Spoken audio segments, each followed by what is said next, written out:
Il est bientôt 6h15, Alexandre Lemaire. Bonjour Laurent Tessier. Bonjour Alexandre, bonjour Marion, bonjour à tous. Rédacteur en chef de l'émission Pascal Pro et vous sur Europe 1 entre 11h et 13h. Vous allez participer tout à l'heure et toute cette semaine à cette semaine spéciale sur Europe 1 Notre-Dame de Paris avec vos invités Laurent. La réouverture de la cathédrale, c'est pour le week-end qui arrive, hein. Dans le Paris de Notre-Dame. Et oui, chaque jour, nous mettrons en avant ceux qui ont sauvé Notre-Dame de Paris des flammes ce terrible 15 avril 2019.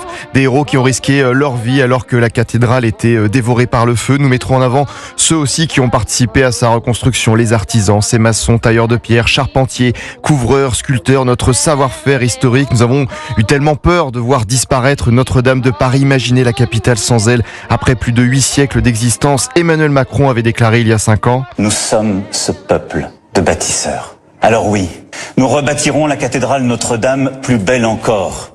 Et je veux que cela soit achevé d'ici 5 années. Nous le pouvons. » Plus de 800 millions d'euros récoltés en moins de 48 heures, 340 000 donateurs 5 ans plus tard. Emmanuel Macron, ce vendredi 29 novembre 2024, au cœur de la cathédrale, s'est adressé à plus de 1300 artisans. Vous avez réussi ce qu'on pensait impossible. N'oubliez jamais que durant ces 5 années de votre vie, vous avez sans doute partagé tous ensemble le plus beau chantier du siècle. Et c'est vrai, vous avez sûrement vu les images, que la cathédrale est belle, que ses couleurs claires sont magnifiques, comme le disait vendredi dans l'émission le Père Amar, prêtre du diocèse de Versailles. N'ayons pas peur des mots, c'est une résurrection, Pascal, c'est une résurrection. Et avant la résurrection, la construction de Notre-Dame de Paris, c'était il y a bien longtemps un chantier de 2 siècles, du 12e au 14e. Elle est le livre d'histoire de la France. L'ouverture du procès de réhabilitation de Jeanne d'Arc a eu lieu à Notre-Dame en 1455. En 1572, le mariage de Marguerite de Valois, la reine Margot, et Henri de Navarre, futur Henri IV.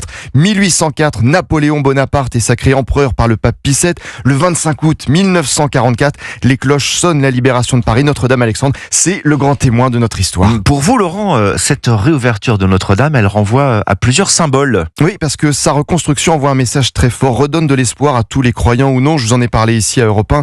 À l'heure où 365 millions de chrétiens sont persécutés dans le monde, 1 chrétien sur 7, où 15 000 églises ont été ciblées, à l'heure où dans nos villages des églises qui ont 500 ans, 1000 ans sont abandonnées, dégradées, pillées, détruites, des communes qui n'ont plus les moyens de les entretenir ou ne le veulent pas, qu'on a, comme dirait Stéphane Bern, le sentiment de vivre dans un pays en ruine, qu'il y a une déchristianisation de la France.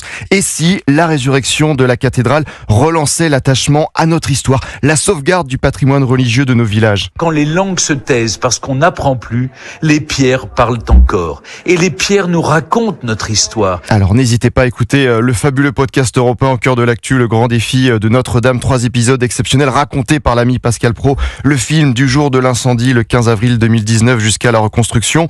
Nous étions, Alexandre, devenus des fossoyeurs de notre patrimoine religieux. Nous sommes redevenus des bâtisseurs. Il est venu le temps de rouvrir la cathédrale Notre-Dame de Paris. Il est venu le temps de...